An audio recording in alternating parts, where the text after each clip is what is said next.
నమస్తే అండి, నేను రోజా. గత కొన్ని రోజులుగా కొంత సీన్ జరుగుతున్న విషయం తెలిసిందే కదా. అయితే ఏంటంటే నన్ను చాలా మంది అడిగే క్వశ్చన్ ఏంటంటే, నువ్వెందుకు పవన్ కళ్యాణ్ గారిని హేట్ చేస్తున్నావు అని. నేను అసలు పవన్ కళ్యాణ్ గారిని ఎక్కడ హేట్ చేస్తున్నాను? నేను తిట్టాను పవన్ కళ్యాణ్ గారిని. సరే, ఇది పక్కన పెడతా, దాని గురించి తర్వాత మాట్లాడతా. దీనికంటే ముందు ఏంటంటే, నువ్వు బీజేపీని ఎందుకు కామెంట్ చేస్తావు, అగ్రెసివ్గా మాట్లాడుతావు, లేదంటే బీజేపీ మీద ఎందుకు మాటలు దాడి చేస్తున్నావు? నేను బీజేపీ మీద మాటలు దాడి చేసినాను, అగ్రెసివ్ స్టేట్మెంట్స్ ఇచ్చినాను బీజేపీ మీద. దాదాపు 5,000 పైన వీడియోలు ఉంటాయి ఛానల్లో. పట్టుమని ఒక 5-6 వీడియోలు నువ్వు బీజేపీని కామెంట్ చేసినావు, నువ్వు బీజేపీని తిట్టినావు, బీజేపీ నాయకత్వం గురించి తూలి మాట్లాడినావు. నీ భాష చాలా దరిద్రంగా ఉంది, చాలా దారుణంగా ఉంది.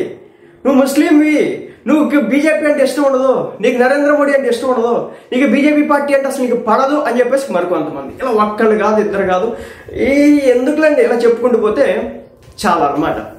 నేను ఫస్ట్ పవన్ కళ్యాణ్ గారి గురించి మాట్లాడాను. సో మీ అందరికీ కూడా తెలుసు, ఎలక్షన్స్ ముందు అమ్ముడు పోయినారంటే అదో లెక్క ఉంటుంది. బట్ ఇప్పుడు ఎలక్షన్స్ లేవు అమ్ముడు పోవడానికి. సో మీరు అనుకునేది అయితే ఉండదు. రెండు, నువ్వు వైసీపీ పార్టీ కార్యకర్త అయినావు అంటే, ఒకటి పవన్ కళ్యాణ్ గారి దగ్గర నుంచి నేర్చుకున్నటువంటి విషయమే. ఏమంటే ఆయన ఒక మాట చెప్తాడు, ఒకవేళ నేను తప్పు చేసిన క్వశ్చన్ చేయమని. నేను పవన్ కళ్యాణ్ గారిని ఆ రోజు క్వశ్చన్ చేయాల. ఆ స్పీచ్లో రిలీజియస్గా మాట్లాడడం వల్ల నష్టం జరగడానికి అవకాశం ఉందనే విషయాన్ని చెప్పిన. అదేవిధంగా లాంగ్వేజ్, ఆయన ఒకప్పుడు చెప్పినటువంటి మాటలకి సంబంధించి నేను ఆ విధంగా ఆ రూపేణ తీసుకొని నేను అక్కడ మాట్లాడేది జరిగింది. ఒకప్పుడు ఆయనే భాషకు సంబంధించి మాట్లాడేటప్పుడు విధి విధానం బట్టి. ఆ తర్వాత ఆయన తంతి టీవీకి ఇచ్చినటువంటి ఇంటర్వ్యూలో క్లారిటీ అయితే ఇచ్చినాడు. బట్ అప్పటికే జరగాల్సినటువంటి నష్టం జరిగింది.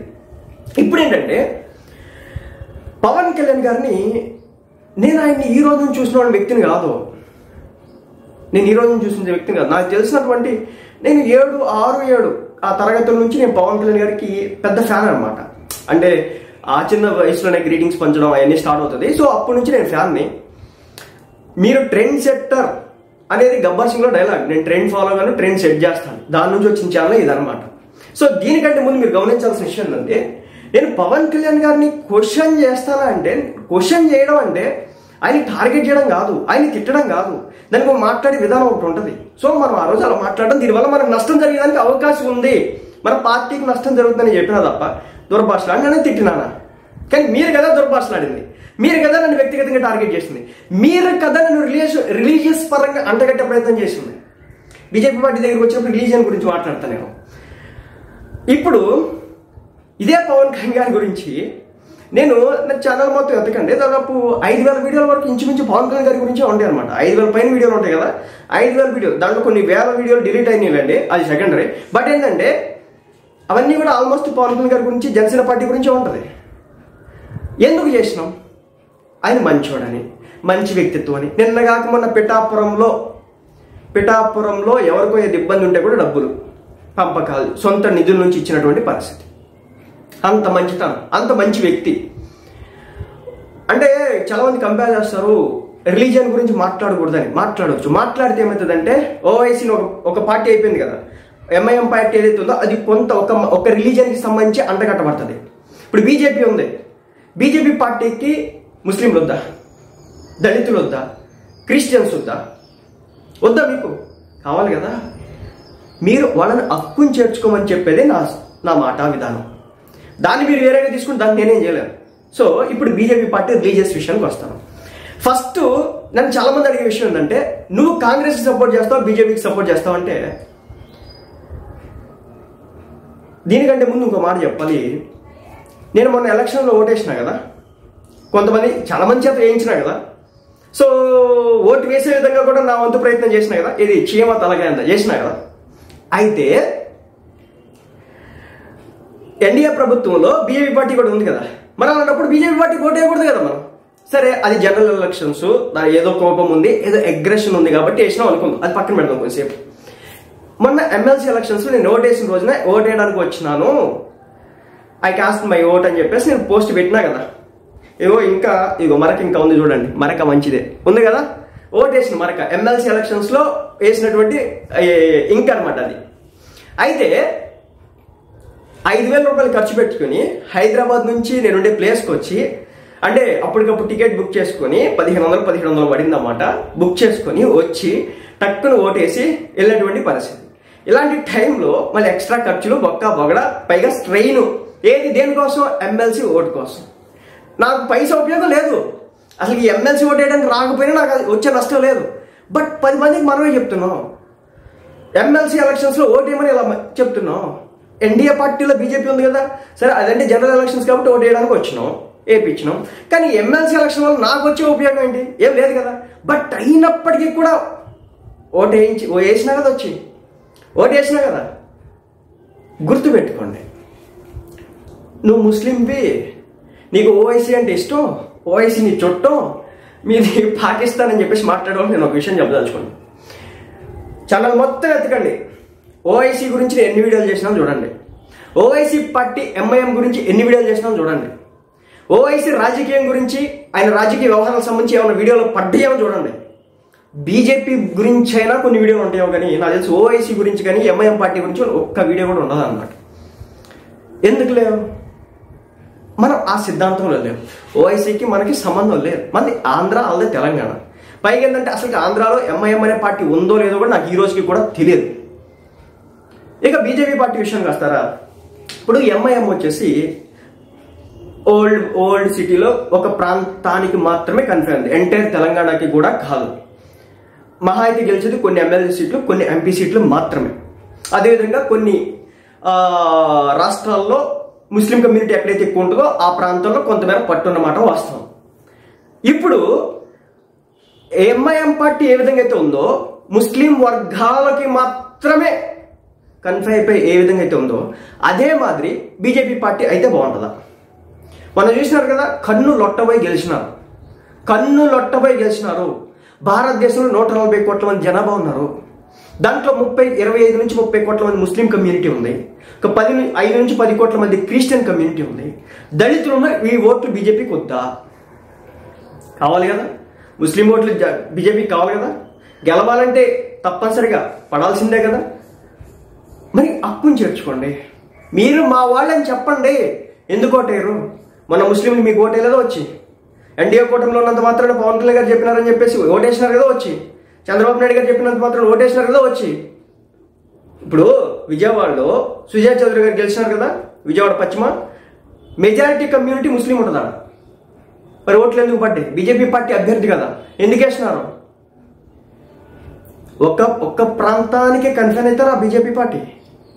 ఇంకో విషయం, నీకు కాంగ్రెస్ అంటే ఇష్టం, బీజేపీ అంటే ఇష్టం. అసలు అలా ఎంటైర్ లైఫ్లో నేను కాంగ్రెస్ పార్టీ జెండా పట్టుకోవడం కానీ, లేదంటే కాంగ్రెస్ పార్టీకి సంబంధించి ఓటు వేయడం కానీ నేను ఎప్పుడు కూడా చేయలే. కాంగ్రెస్ పార్టీ వల్ల మన రాష్ట్రానికి నష్టం జరిగింది, మనకి నష్టం జరిగింది. ఈరోజు ఆంధ్ర తెలంగాణ మధ్య చిచ్చులు పెట్టింది కాంగ్రెస్ అని నేను నమ్ముతా. ఎందుకంటే బైఫర్కేషన్ చేసినారు, బాగుంది. అది కూడా చేయకట్టి అసెంబ్లీలు అన్ని మూసేసి చేసినారు, ఓకే వదిలేద్దాం ఆ రోజు కూడా. కానీ ఆ ముక్కలు చేసే టైంలో ఆంధ్రాకి రావాల్సినటువంటి ఏవైతే డబ్బు కావచ్చు, నిధులు కావచ్చు, ఆస్తులు కావచ్చు, వాటి పంపకాల విషయంలో ఈ రోజుకి కూడా 2 రాష్ట్ర గవర్నమెంట్లు యుద్ధాలు చేసుకున్నటువంటి పరిస్థితి. కృష్ణా జలాల విషయంలో, గోదావరి జలాల విషయంలో, ఆస్తుల విషయంలో ఈ రోజుకి కూడా ఎవరు చేసినారో అదంతా మీరు ముక్కలు చెయ్యండి. 2 రాష్ట్రాలు ముక్కలు విడిపోతే ఓకే, అన్నదమ్ములు విడిపోదాం అనుకుందాం. కానీ చేసినటువంటి విధానం ఏంటి? అది బీజేపీ కాంగ్రెస్ పార్టీ చేసింది.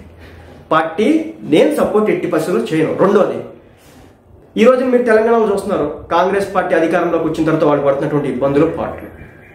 రేవంత్ రెడ్డి గారు ఉన్నారు కాబట్టి ఆ పార్టీ తరఫున ఈ రోజు నా పార్టీ అలా ఉంది. అదే రేవంత్ రెడ్డి గారు రాకపోతే సిచ్యువేషన్ వేరేలా ఉండేది. అది పరిస్థితి కాంగ్రెస్ దా. ఇంకొక విషయం కూడా చెప్తా, ఇదే కాంగ్రెస్ విషయానికి వచ్చి నువ్వు బీజేపీ పార్టీకి సపోర్ట్ చేస్తా కాంగ్రెస్ కంటే నేను బీజేపీకి సపోర్ట్ చేస్తా. నువ్వు ముస్లిం కదా, మళ్ళీ నువ్వు బీజేపీకి ఎందుకు సపోర్ట్ చేస్తావు అని చెప్పేసి మీరు నన్ను అడగొచ్చు. ఎందుకంటే ప్రపంచ దేశాల ముందు ఈ రోజున భారతదేశం అనే ఒక స్థాయి నెక్స్ట్ లెవెల్కి వెళ్ళడానికి రీజన్ మనల్ని, మన దేశాన్ని ఈ రోజున ఉన్నటువంటి కేంద్ర ప్రభుత్వం ప్రొజెక్ట్ చేస్తున్నటువంటి తీరది. సో అందుకు నేను బీజేపీకి సపోర్ట్ చేస్తా. మన ఫారెన్ పాలసీ ఆ రేంజ్లో ఉంటుంది. మనం ఎట్ ఏ టైంలో చైనాతో ట్యాకిల్ చేయగలుగుతాం, పాకిస్తాన్ ట్యాకిల్ చేయగలుగుతాం. అదేవిధంగా రష్యాతో సత్సంబంధాలు ఎలా మెయింటైన్ చేస్తామో అమెరికాని కూడా అదేవిధంగా గుప్పెట్లో పెట్టుకోగలుగుతాం ఏకకాలంలో. ఈరోజు అమెరికా వాడు తోక జాడిస్తే మన కోసం వచ్చేవాడు ఉన్నాడు అక్కడ, రష్యా, ఇజ్రాయెల్.